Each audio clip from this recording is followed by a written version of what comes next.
Please subscribe the channel and press bell icon for notification. Corona काल के बीच CBSE के लाखों छात्रों का इंतजार खत्म हो चुका है। शिक्षा मंत्री रमेश पोखरियाल निशंक ने बोर्ड परीक्षाओं की डेट का ऐलान कर दिया है। इसके मुताबिक कक्षा 10वीं और 12वीं की सीबीएसई बोर्ड एग्जाम 4 मई से 10 जून तक होंगी। परीक्षा के दौरान कोरोना की सभी गाइडलाइंस का पालन करना अनिवार्य होगा। बता दें कि कोरोना महामारी के चलते स्कूल कॉलेज लंबे समय से बंद चल रहे हैं। ऑनलाइन क्लासेस के जरिए बच्चों को पढ़ाया जा रहा है। बोर्ड की परीक्षा 4 मई से प्रारंभ हो जाएगी और 4 मई से प्रारंभ होने वाली ये बोर्ड की परीक्षा हमको भरोसा है कि हम 10 जून तक इसको पूरा कर सकेंगे और समय पर ही हम लोग कोशिश करेंगे कि हम समय पर उसके बाद कॉपियों का निरीक्षण कराएंगे और समय पर आपका रिजल्ट भी हम तैयार करके करना चाहेंगे। कोरोना वायरस को देखते हुए देश के कई राज्यों ने नए साल के मौके पर कड़े नियम लागू किए हैं। नए साल के जश्न को देखते हुए दिल्ली में नाइट कर्फ्यू लगाने का ऐलान किया गया है। दिल्ली में आज से लेकर 1 जनवरी तक रात 11 बजे से सुबह 6 बजे तक नाइट कर्फ्यू लगा रहेगा। डीडीएमए ने कोरोना वायरस को ध्यान में रखते हुए नए साल के जश्न को लेकर होने वाली भीड़ के मद्देनजर यह ऑर्डर जारी किया है। इस दौरान पब्लिक प्लेस पर 5 लोगों से अधिक लोगों के इकट्ठा होने पर पाबंदी लगाई गई है। सार्वजनिक जगहों पर सेलिब्रेशन यानी जश्न की इजाजत नहीं होगी। वहीं कर्नाटक सरकार ने बेंगलुरु में 31 दिसंबर की रात और 1 जनवरी की सुबह पार्टियों के आयोजन पर प्रतिबंध लगाने की घोषणा की है। बेंगलुरु में आज शाम 6 बजे से कल सुबह 6 बजे तक नाइट कर्फ्यू होगा। महाराष्ट्र में पहले से ही 5 जनवरी तक नाइट कर्फ्यू है। राजस्थान में आज की रात प्रमुख कस्बों और शहरों में नाइट कर्फ्यू रहेगा। राजस्थान के 1 लाख से ज्यादा आबादी वाले शहरों में नाइट कर्फ्यू होगा। गुजरात में भी नाइट कर्फ्यू लागू किया गया है। गुजरात के 4 शहरों में 1 जनवरी से 14 जनवरी तक, अहमदाबाद, वडोदरा, राजकोट और सूरत में 10 बजे से सुबह 6 बजे तक नाइट कर्फ्यू लगाया गया है।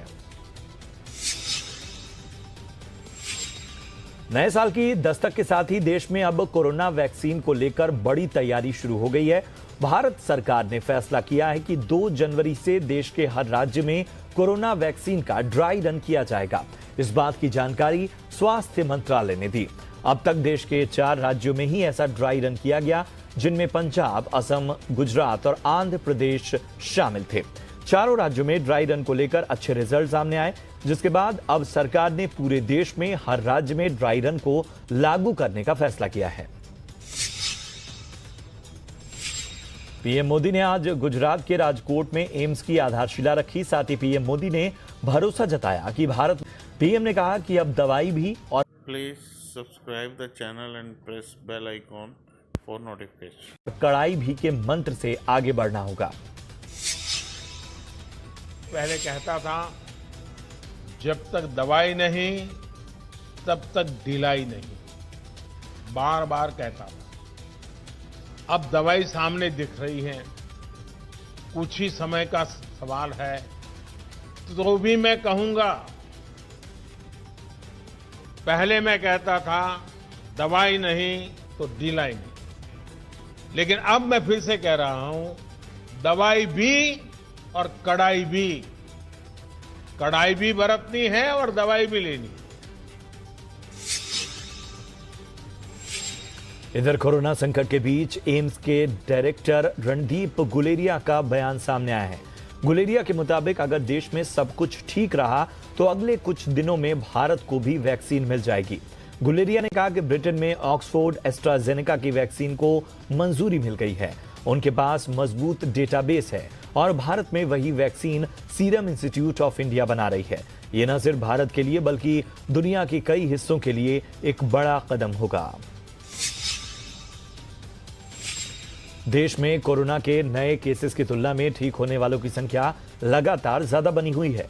बीते 24 घंटे में 21,821 नए केस आए और 26,139 लोग ठीक हुए। फिलहाल संक्रमितों की संख्या 1 करोड़ 2 लाख से ज्यादा है, जिनमें 99 लाख लोग ठीक भी हो चुके हैं। देश में एक्टिव केसों की संख्या 2,58,000 है और बीते 24 घंटे में 299 लोगों की वायरस से जान गई है। देश में भले ही कोरोना की रफ्तार धीमी पड़ रही हो, लेकिन ब्रिटेन से आए कोरोना के नए स्ट्रेन के देश में भी फैलने का खतरा शुरू हो गया है। देश में इस नए स्ट्रेन से 5 लोग और संक्रमित पाए गए हैं, जिसके साथ ही नए स्ट्रेन से संक्रमित मरीजों की संख्या अब 25 हो गई है। स्वास्थ्य मंत्रालय के मुताबिक 4 नए मामलों की पहचान NIV पुणे में हुई है। वहीं एक नया केस IGIV दिल्ली में सामने आया है। कोरोना के नए स्ट्रेन से संक्रमित सभी 25 मरीज हेल्थ फैसिलिटीज में फिजिकल आइसोलेशन में हैं।